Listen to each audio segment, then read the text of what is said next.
В Москве сегодня начались Дни Дальнего Востока, где отдельным стендом презентована и наша республика. О важности происходящих событий в столице страны расскажет наш СОБКОР Максим Кардозо.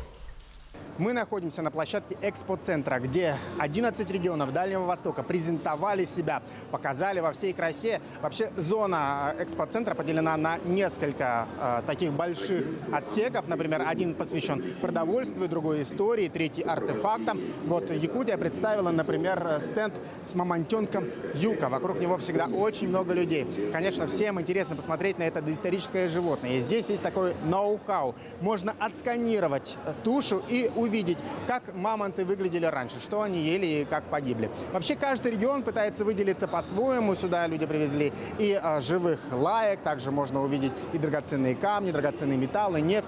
Презентации свои проводят и университеты. Но также здесь на форуме и обширная деловая программа. Не нужно об этом забывать. С самого утра здесь проводится подписание. Вот мы сейчас побывали на подписании плана реализации соглашения между Якутией и Северным морским флотом. Давайте послушаем итоги этого подписания. Именно с возвращением наших вооруженных сил в Булунский район, поселок Тикси, сейчас началось его возрождение. Мы видим, как укрепляется арктическая группировка вооруженных сил, как укрепляется Северный флот.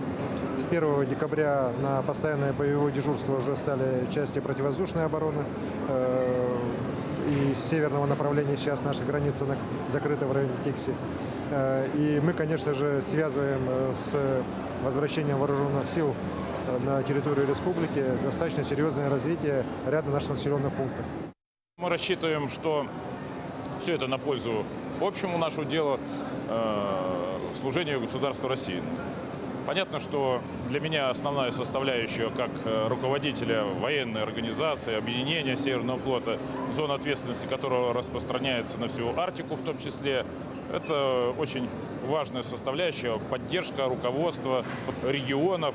И в данном случае мы сейчас говорим о регионе Республика Саха-Якутия. Вообще, сами организаторы Дней Дальнего Востока подчеркивают, что этот форум – это фестиваль.